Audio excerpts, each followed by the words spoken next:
the stuff on your shelf will have to make way for Megatron. Here's your look at the brand new Threezero Transformers MDLX Megatron.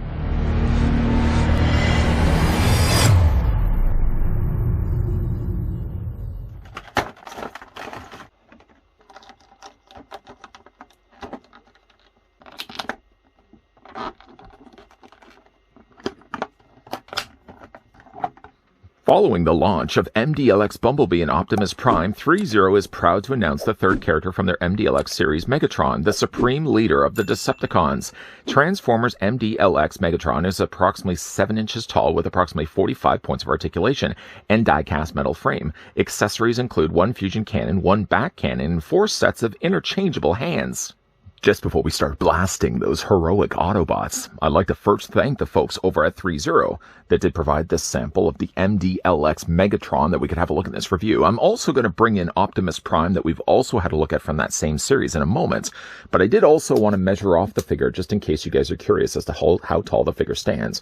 To the top of the head I go, you're looking at Megatron from the MDLX series being about 7.5 inches in height, or the figure in this case is going to be about 18.5 centimeters tall.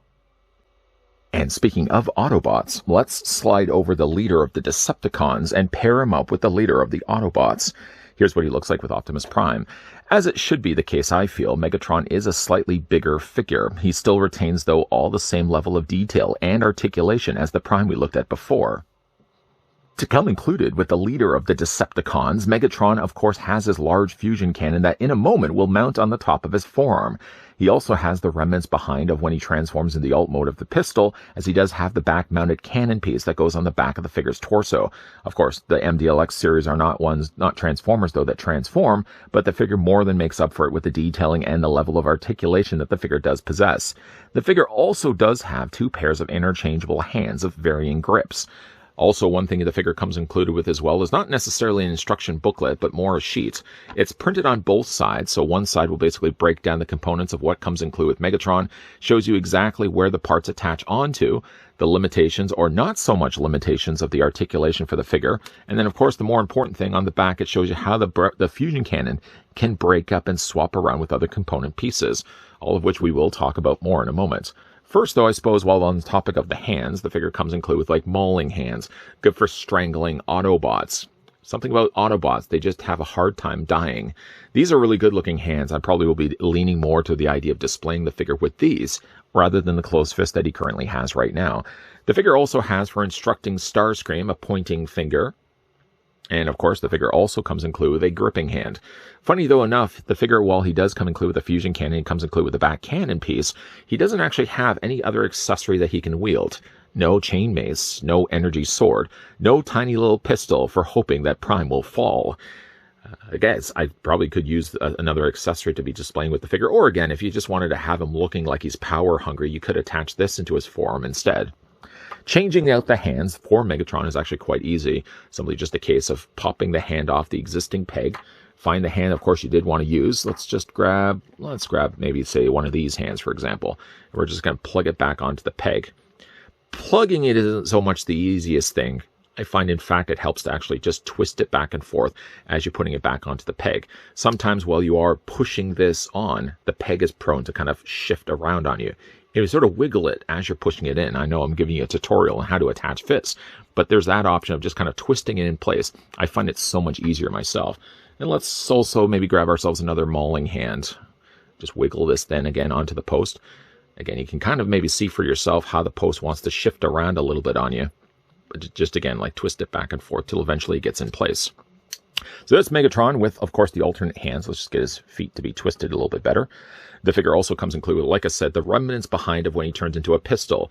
This does mount onto the back of the figure's body. It does also detach if you want to mix this up with the existing fusion cannon that he has. But for right now, at least, if you want to flip the figure around, located here on the back, you'll see there's a rectangular shape.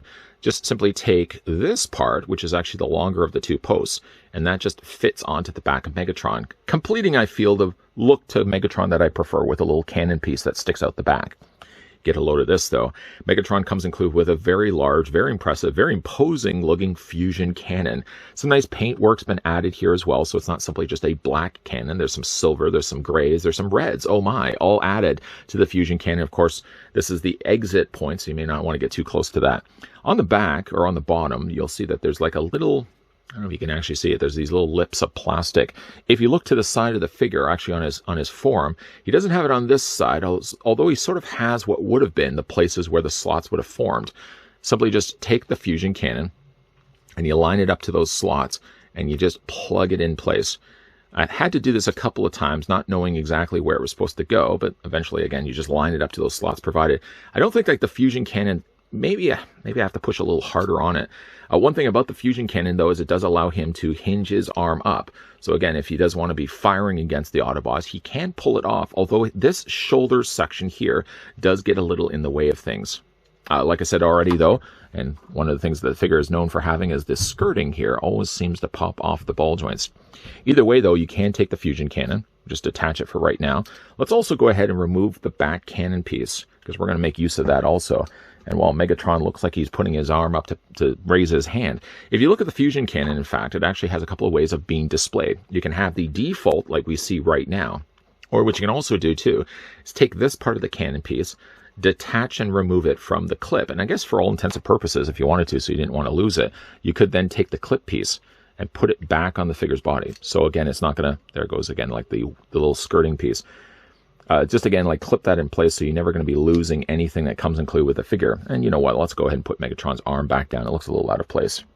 So what you can do is you can take the cannon part, and again, looking at the exit area of the cannon, you simply just take the peg provided and fit that on the end of it.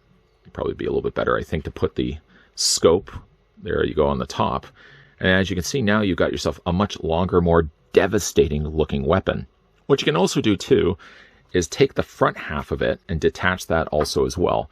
And then from there, just take, again, that's the more narrower looking barrel, and just attach that onto the end of it. And of course, nothing really does change. You can simply just attach that back onto Megatron's forearm. The only thing doing with what we've just done right now is when you attach it then onto Megatron's forearm, let's go ahead and do that right now. When you attach it in place, the thing that then gets left behind, obviously, is now you've got this extra piece right here. I don't think there's the means to actually attach it onto the top. I thought with the hole now being provided here, let's just go ahead and remove this right now. You might be able to actually, in fact, take this piece, yeah, and line it up right there. So for all intents and purposes, the only downside to it, though, is that the barrel won't allow this to fit close enough to his body to kind of stay permanently in place. You sort of do have a makeshift cannon now on the back of Megatron's body, but I don't think it fits as well as when you use this piece and attach it the exact same way as what we started with at the beginning of this review. So there's a couple of different ways to configure the fusion cannon. I think that's a really nice touch. Getting, though, a closer look at Megatron, one thing I do like about the figure is that with his arms, when you get him out of the packaging, I'm just going to straighten out his head here.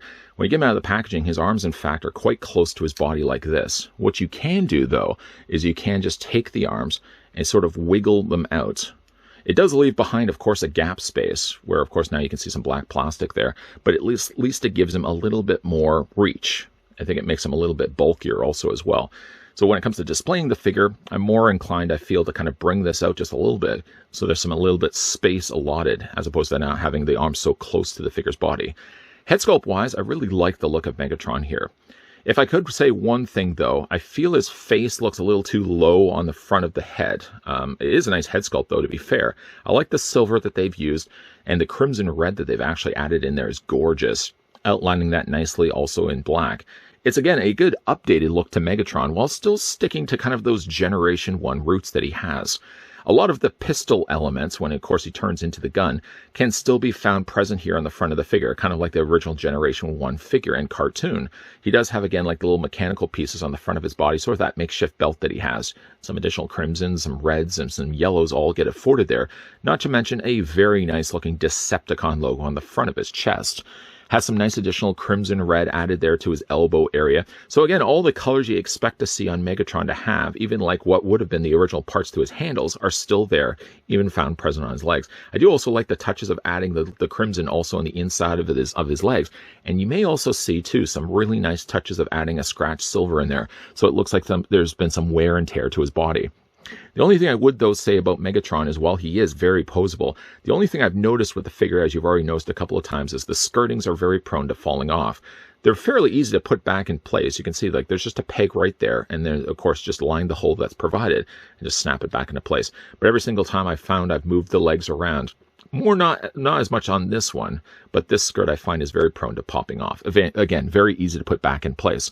Spinning, though, Megatron, so you can see it from all the sides. I really, again, like the intricate detailing that they've put to the back of the figure's body. Of course, the one section we've already looked at has, again, the storing space to take the cannon piece, really, if you wanted to. There's some nice darker silvers, some gunmetal grays added in there as well.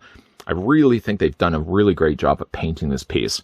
One thing also I may have noticed, too, is the fact that it looks like there's some little areas here on the back of Megatron's body, for example, that seems to have some settled rust. I might just be looking at that, but it does look like it's a little more of a brownish tint than the otherwise coloring of the silvers that we get for the majority of his body. Yeah, all in all, it's a nice looking Megatron. Okay, so let's have a look at the figure's articulation, going back, of course, to his head sculpt. The head is going to be on a ball joint, and it does move quite freely. In addition to not only having the ball joint for the head, the figure also does have a ball joint at the base of the neck. So you can have the head looking down, looking up, and back and forth also as well. There's quite a bit of range going from Megatron's body, or at least more so to his head. For the rest of the figure's body, as we've already looked at the fact that you can hinge the arms out, even with the hinged arms more closer to his body, you could still rotate his arms all the way around, but you're just not going to be getting as much mileage out of that. It's really best advised to kind of just hinge this out just a little bit. So now, not only does Megatron have the means to rotate his arm all the way around, but you now can have the freedom to be able to move his arms outward also as well. The figure does have a bicep swivel, I guess what would be his bicep. The figure also does have the means to hinge his arm out. Like his shoulder pad, cleverly, is a separate piece. So because it actually does have the means to rock up on its own, it leaves now behind a little gap space where you can actually take Megatron's arm and bring it up even further than before. Figure does have sort of a double hinge on the elbow. The figure also has, as well, a ball joint in the hands. So we already looked at those. You can rotate the hands all the way around and hinge them back and forth. As for the upper torso, his body is on not necessarily a ball joint here. Here in the waist, it's only just a straight swivel. But he does actually have a crunch at the top of his body. So actually, you can arch this a little bit further back if you want to, or you can also bring this forward if you wanted to, almost completely concealing his midriff. He also does have means to rock back and forth also as well. It was really nice to see that. The figure, if we just move the skirting out of the way here, you can also take these front skirts and move them also up as well. And that just gives him a little bit more luxury to be able to bring his legs forward, bring his legs back, bring his legs also out. The figure has also a mild swivel at the top of the thigh. Even just to say mild swivel sort of diminishes just how much articulation this guy actually has, not only again in his legs, but everything else on the rest of the figure's body as well. Figure has a double hinge on his knee. That's nice to see. And the figure does also have a hinge up and down in his ankle where you can also rock it back and forth as well. So the figure has quite a lot of articulation going for him. The only, again, downside is like his skirting. I just popped off one of them. I'm going to have to go to retrieve it. The skirting is one thing that's always prone to popping off on the figure, but with at least being ball joints, and of course, providing me, I can go and retrieve that, it's easy just simply to put that back onto the figure's body. And I was just sliding Megatron over here for a second, bringing back in the leader of the Autobots. Here's what he looks like again with the MDLX Optimus Prime. Boy, oh boy, do they ever pair really nicely together.